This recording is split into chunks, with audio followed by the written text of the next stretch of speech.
कर्मचारियों की विदेश यात्रा को लेकर के आता है, तो कभी फर्जी नियुक्ति को लेकर के आता है, तो कभी फर्जी वेतन आहरण को लेकर के। अभी फिलहाल में हमारे पास 3 विषय और तीनों विषय का लगातार पूरी पुष्टि करेंगे, पूरी जानकारी लेंगे। कुछ लोगों से और विभागीय अधिकारियों से भी बात करने की कोशिश की है, तो हमें ये जानकारी मिली है कि वहां पर आकस्मिक छुट्टी लिया गया था। आकस्मिक छुट्टी, पहले आप इसका पुष्टि करिए। विदेश यात्रा में हमारे कार्यालय से आवेदन लेके धार्मिक यात्रा पे गए थे, इस प्रकार का आवेदन था, विदेश यात्रा का आवेदन नहीं था। कुछ लोगों का ये भी कहना है और ये भी मानना है कि नेपाल ये अन्य देश नहीं है, इस पर क्या कहें? विदेश यात्रा में गए इस संबंध में कोई जानकारी नहीं है। हाँ, कुछ लोग आकस्मिक अवकाश में है किसी कारणवश और वो स्वीकृत करा के गए। ये प्रवास बघेल एक्चुअली ये पूरा कमीशन का खेल है, भ्रष्टाचार का खेल है। जाने से पहले वो कर्मचारी लिख के गए थे हम नेपाल जा रहे हैं। देखिए, वहीं अगर दूसरी विषय की अगर बात किया जाए, प्रवास बघेल के जो डीओ है राजनांदगांव के, एक स्वामी आत्मानंद स्कूल में फर्जी भर्ती नीति को लेकर के आया था। नगर जिले में कुछ कर्मचारियों को भेजा गया था डीओ ऑफिस राजनांदगांव से, यानी कि जिला शिक्षा कार्यालय राजनांदगांव से यहाँ पर भेजा गया था, लेकिन आज भी वो राजनांदगांव जिले में ही कार्यरत है और यहीं से ही उनकी तनख्वाह रिलीज कराई जा रही है। राजनांदगांव की तमाम खबरों के साथ साथ हम उन सारी चीजों का भी खुलासा करते हैं और खुलासा करने के बाद देखना तो ये रहता है कि विभाग किस प्रकार से अपनी मनमानी करता है और कैसे कैसे लोग वहां पर सम्मिलित होते हैं। नमस्कार, मैं हूं सौरभ ताम्रकार और आप देख रहे हैं यूर वॉइस सीजी न्यूज। आज आपके सामने में जिस विषय का, जिस विभाग का खुलासा करने के लिए आए हुए हैं, वो सारी चीजों की तमाम पूरी जानकारी पूरे दस्तावेजों के साथ में आज हम बैठे हुए हैं और पूरी चीजों का आज खुलासा करेंगे। हमारे साथ पेरेंट्स एसोसिएशन के प्रदेश अध्यक्ष क्रिस्टोफर पाल हमारे साथ मौजूद है और लगातार जिला शिक्षा विभाग के खिलाफ में वहां पर जो धांधली चल रही है, जो विभाग के द्वारा मनमानी की जा रही है, उसको लेकर के लगातार अपने लेटर पैड के माध्यम से सूचना एवं जानकारी वहां पर दिया जा रहा था, लेकिन आज तक उस पर किसी भी प्रकार से कार्रवाई नहीं हुई है। आखिरकार मामला कभी कर्मचारियों की विदेश यात्रा को लेकर के आता है, तो कभी फर्जी नियुक्ति को लेकर के आता है, तो कभी फर्जी वेतन आहरण को लेकर के। अभी फिलहाल में हमारे पास 3 विषय और तीनों विषय का लगातार पूरी पुष्टि करेंगे, पूरी जानकारी लेंगे, क्या कुछ मामला है, पूरे जानकारी के साथ में आखिरकार विभाग किस प्रकार से खेल रहा है, वो सारी चीजें हम आपको इस वीडियो के माध्यम से पूरी जानकारी देंगे। अभी फिलहाल हमारे साथ क्रिस्टोफर पाल मौजूद है, जो पेरेंट्स एसोसिएशन के प्रदेश अध्यक्ष है। पाल जी, सबसे पहले तो स्वागत है आपका हमारे इस चैनल पे। आपसे वो जानकारी लेंगे कि राजनांदगांव समेत पूरे प्रदेश की अगर बात किया जाए, तो प्रदेश में अभी भारतीय जनता पार्टी की सरकार है और वहीं अगर देश की बात किया जाए तो बीजेपी की ही सरकार है, मतलब डबल इंजन की सरकार है। अब डबल इंजन की सरकार होने के बावजूद भी शिक्षा विभाग जो कार्यालय है वो यहाँ पर किस तरीके की अपनी मनमानी कर रहा है। सबसे पहले तो हम बात करेंगे कि लगभग 8 से 10 कर्मचारी विदेश यात्रा, ऐसा कुछ एक मामला कई पेपरों में आया है, कई चैनलों में चला है, कई सोशल मीडिया में भी सामने आया है। क्या कुछ उसका खुलासा है, क्या मामला है? देखिए, डबल इंजन की सरकार जैसे आपने कहा, तो मैं एक चीज और मैं जोड़ दूं कि आज वर्तमान में शिक्षा विभाग मुख्यमंत्री के पास है, मतलब 3 इंजन की सरकार हो गई है। पहली बात तो भारतीय जनता, वो खुद शिक्षा मंत्री है आज के दिन, और स्वयं अगर मुख्यमंत्री शिक्षा मंत्री और भ्रष्टाचार पर लगाम नहीं लगाया जा रहा, अंकुश नहीं लगाया जा रहा, तो इससे बड़ी शर्म की बात और कुछ नहीं हो सकती है। कुल मिलाके उनके छवि को धूमिल करने में कुछ अधिकारी तुले हुए हैं। जैसा आपको पता होगा, और मैं शिकायत करता है कि 11 नवंबर को हमने शिकायत किया था कि जिला शिक्षा विभाग के 10 कर्मचारी नेपाल में है, विदेश में है, और हमने लिखित में शिकायत किया था, उनका दस्तावेज उपलब्ध कराया था कि ये विदेश नहीं जा सकते, बिना अनुमति के नहीं जा सकते। 3 माह पूर्व ने मंत्रालय से अनुमति लेना है, संचालनालय से अनुमति लेना है, तो जिला शिक्षा अधिकारी ने हमें आश्वासन दिया था कि ठीक है, उस पर जांच करा रहे हैं। पाल जी, इसमें हमने भी कुछ लोगों से और विभागीय अधिकारियों से भी बात करने की कोशिश की है, तो हमें ये जानकारी मिली है कि वहां पर आकस्मिक छुट्टी लिया गया था। आकस्मिक छुट्टी, पहले आप इसका पुष्टि करें। आकस्मिक छुट्टी जो होता है वो इमरजेंसी के लिए लिया जाता है, तत्काल, जैसे आपके पेट में दर्द है, कुछ दुर्घटना हो गई, कुछ एक्सीडेंट हो गया, तो आकस्मिक छुट्टी, आकस्मिक शब्द ही देखिए, आकस्मिक मतलब अचानक। अचानक अगर आपके पास कुछ हो गया तो 1 घंटे के लिए, 2 घंटे के लिए, 1 दिन 2 दिन के लिए, और ये विदेश जाने के लिए नहीं होता है छुट्टी, विदेश जाने के लिए अर्जित अवकाश लिया जाता है। और अर्जित अवकाश लेकर 3 माह पूर्व आपको मंत्रालय से अनुमति लेना पड़ता है। उसका एक फॉर्मेट आता है कि हम विदेश जा रहे हैं निजी यात्रा पर, उसका एक फॉर्मेट होता है, पूरा प्रोसीजर होता है, पूरा तंत्र काम करता है। उसके बाद आपको 3 माह के बाद आपको 21 दिन के बाद आपको अनुमति लेना मंत्रालय से मिलता है। और यहां पर तो आकस्मिक अवकाश लेकर 6 तारीख को आवेदन देते हैं और 6 तारीख को ये विदेश चले जाते हैं और 9 तारीख को ये विदेश पहुंच जाते हैं। 11 तारीख को जब हमको पता चलता है कि विदेश में है तो हमने जिला शिक्षा अधिकारी को लिखित में शिकायत किया और उन्होंने आश्वासन दिया था कि इसमें जांच बैठा दी गई है, अधिकारी कर्मचारी को हटा दिया गया है, जबकि ना ही कोई जांच हुआ, ना ही कर्मचारी को हटाया गया। ये सब झूठ बोल रहे थे, मिथ्या जानकारी दे रहे थे।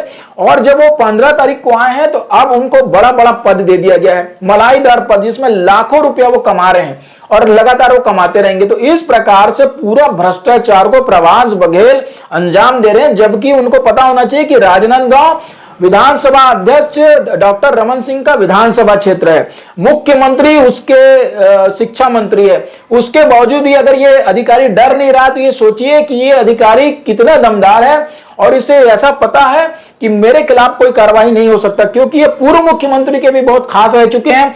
पाटन में ये बीओ रह चुके हैं, जिला शिक्षा अधिकारी दुर्ग रह चुके हैं।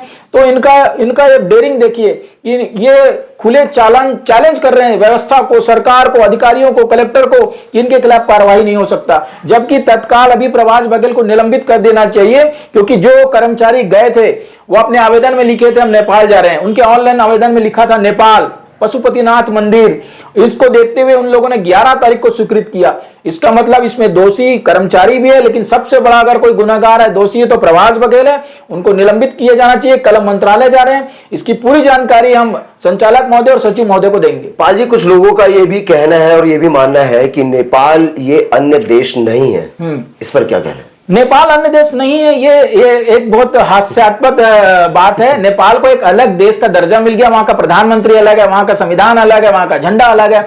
और आप जैसे ही भारत की सीमा को पार करोगे, नेपाल जैसे ही आपके सामने में दिखेगा तो वहां पर लिखा है भारत की सीमा समाप्त, क्योंकि वो अलग देश है, उनको अलग देश का दर्जा मिला है। टेम्परेरी वीजा मिलता है। हाँ, टेम्परेरी वीजा मिलता है। अगर आप गाड़ी से जाओगे तो भंसार कटता है, नया नंबर मिलता है, नया मोबाइल नंबर मिलता है। वो अलग देश है, अलग देश का दर्जा मिला है। कोई अगर ये कह रहा है कि अलग देश नहीं मिल रहा है तो वो गुनाहों पर पर्दा डाल रहा है और कुछ नहीं, अपने अपराध को ढांपने की कोशिश कर रहा है। तो क्या खेल लगता है इसमें यहाँ पर प्रभास बघेल और वहां के जो कर्मचारी हैं उनका? ये प्रभास बघेल एक्चुअली ये पूरा कमीशन का खेल है, भ्रष्टाचार का खेल है। जाने से पहले वो कर्मचारी लिख के गए थे हम नेपाल जा रहे हैं। प्रभास बघेल को ये पता था ये नेपाल जा रहे हैं। जिस गाड़ी को बुक कराए थे उसमें लिखा था राजनांदगांव टू नेपाल, नेपाल टू राजनांदगांव, नौका ट्रेवल्स, वो भी हमने डीओ को ले जाके दिया। अब ये कार्रवाई नहीं हो रहा है तो इसका मतलब ये है कि प्रभास बघेल के संरक्षण में ये नेपाल गए थे और आज भी प्रभास बघेल के संरक्षण में मलाईदार उनको पद दे दिया गया। और कल हम मंत्रालय जाके पूरी जानकारी, पूरा दस्तावेज उच्च अधिकारी को देंगे और हम ये चाहेंगे कि ये मामला विधानसभा में भी उठे, क्योंकि ये मामला बहुत बड़ा मामला है। प्रदेश में आज तक जितने भी लोग नेपाल गए सबको बिना अनुमति, जितने भी लोग गए सबको निलंबित किया गया है। ये पहला ऐसा केस है जिस पर संरक्षण दिया गया है। इसका मतलब है कि बहुत बड़ी डील हुई है इसमें और बड़े बड़े अधिकारियों को चुप कराने के लिए, बड़े बड़े नेताओं को चुप कराने के लिए जरूर कोई ना कोई उनको खुश कराने की व्यवस्था की गई है। अन्यथा प्रभास बघेल अभी तक निलंबित हो चुके होते। कर्मचारी जो बिना अनुमति नेपाल गए वो अभी तक निलंबित हो गए होते। ना जांच हुई, ना कार्रवाई हुई। इसका मतलब है कि पक्का इसमें साठगांठ हुआ है और इसमें लेन देन हुआ है।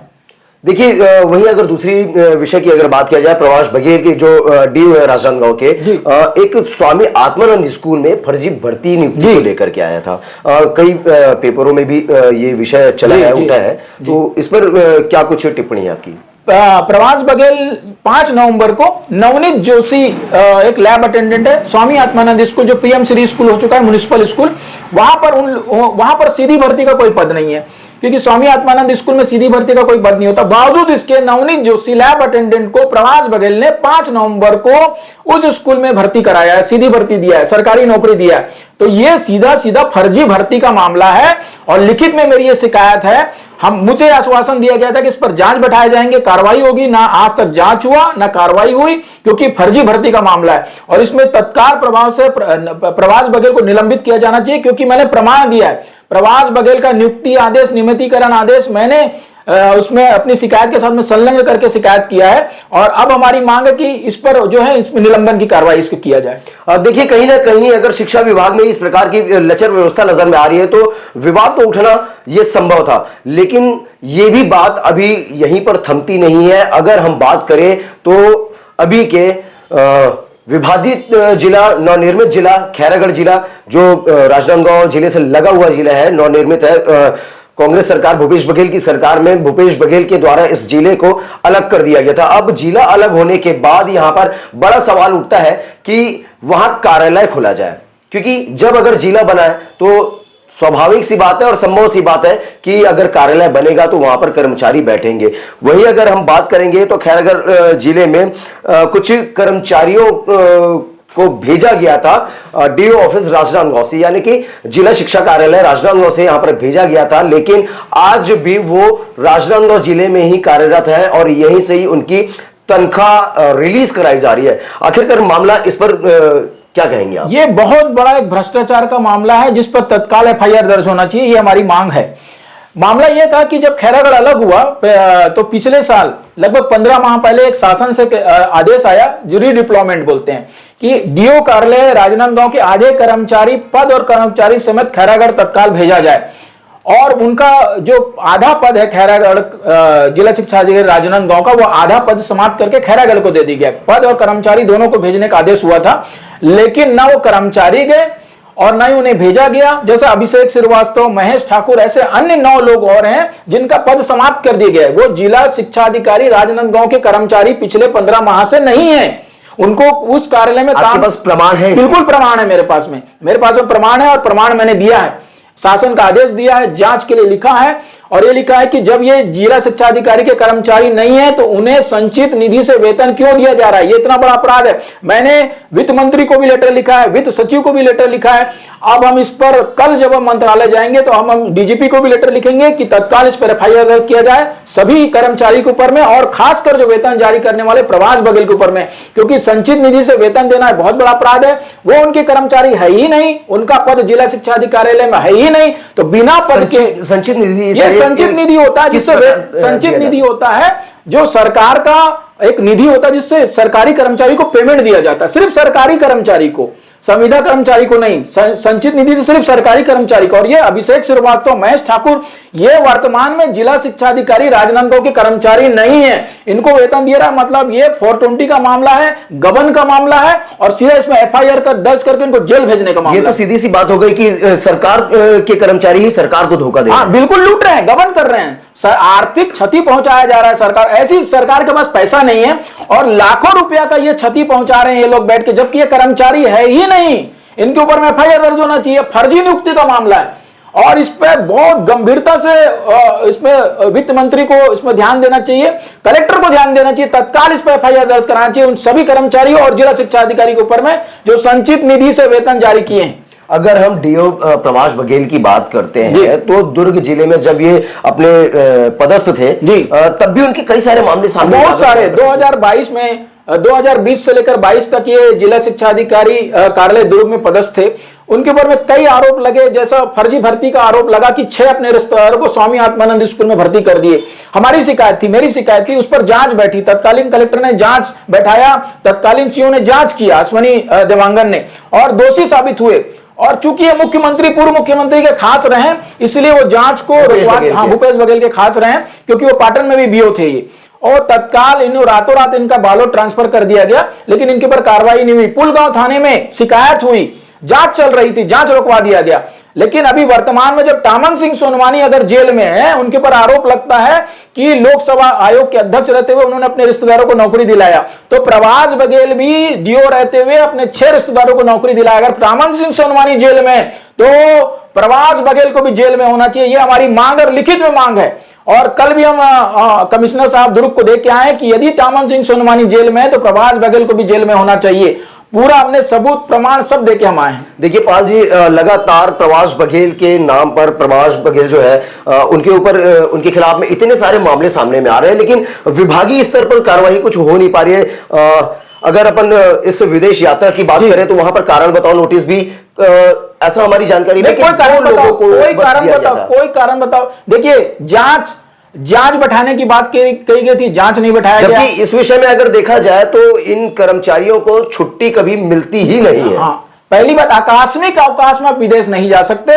विदेश जाने के लिए अर्जित अवकाश लिया जाता है और शासन से 3 महीना पूर्व अनुमति लिया जाता है। ये प्रवास बघेल के हाथ में नहीं है, न ही उनके अधिकार क्षेत्र में कि कोई विदेश जा रहा है उनका कर्मचारी तो वो अनुमति दे। ये मामला संचालय मंत्रालय स्तर का है। वो वहां पर बैठ के देख रहे हैं कि मेरे कर्मचारी नेपाल जा रहे हैं, मुझे लिख के दे रहे नेपाल जा रहे हैं, उसके बावजूद स्वीकृत कर रहे हैं। इसका मतलब है कि प्रवास बघेल दोषी है, जिम्मेदार है, उनको निलंबित किया जाना चाहिए। ये तो डीओ, जब राजनांदगांव डीओ प्रभाष बघेल जब ये सारे लोग छुट्टी में गए हुए थे उस समय डीओ साहब भी, उनकी भी छुट्टी थी, वो अपने कुछ आवश्यक कार्य हेतु बिलासपुर जाया नहीं, छुट्टी में नहीं थे डीओ, छुट्टी में ऐसा जानकारी वो कोर्ट हाई कोर्ट, वो छुट्टी में नहीं होते, कोर्ट प्रकरण लेके वो हाई कोर्ट जाना पड़ता है उनको, तो छुट्टी में नहीं होता, वो ड्यूटी में जाते हैं, ऑन ड्यूटी जाते हैं। तो ये छुट्टी में नहीं थे, ऑन ड्यूटी वो कोर्ट प्रकरण लेके हाई कोर्ट में गए हुए थे। और देखिए लगातार इस शिक्षा विभाग में किस प्रकार की रणनीति चल रही है और किस प्रकार से लोगों को बचाया जा रहा है, यानी कि अपने ही सरकारी कर्मचारियों को बचाया जा रहा है। आखिरकार पेरेंट्स एसोसिएशन द्वारा लगातार इस विषय में लिखित जानकारी दिया जा रहा है, लिखित आवेदन दिया जा रहा है, शिकायत की जा रही है, मगर फिर भी आज तक किसी भी प्रकार की कोई भी ना तो जांच होती है और ना ही कार्रवाई होती है। अगर कार्रवाई होती है तो वो सामने क्यों नहीं आती, ये बड़ा सवाल है। और सोचने का विषय ये है कि 15 महीने से अभी तक में ये मामले ठप के ठप क्यों पड़े हुए हैं। 15 महीने से लोगों के पेमेंट रिलीज होते जा रहे हैं लेकिन वो इस जिले में कार्यरत नहीं है। आखिरकार मामला बढ़ते क्रम पर है। ये तो इतने ही मामले हैं लेकिन आने वाले समय में शायद मामले और भी बढ़ सकते हैं। केवल एक ही नाम पर विवाद की स्थिति क्यों निर्मित हो जा रही है, यह तो सोचने का विषय है। इस विषय में और अन्य जिम्मेदार अधिकारियों के क्या कुछ कहने रहते हैं, क्या कुछ उनका बयान रहता है, यह सारा चीज हम आपको अन्य तस्वीरों के माध्यम से दिखाएंगे।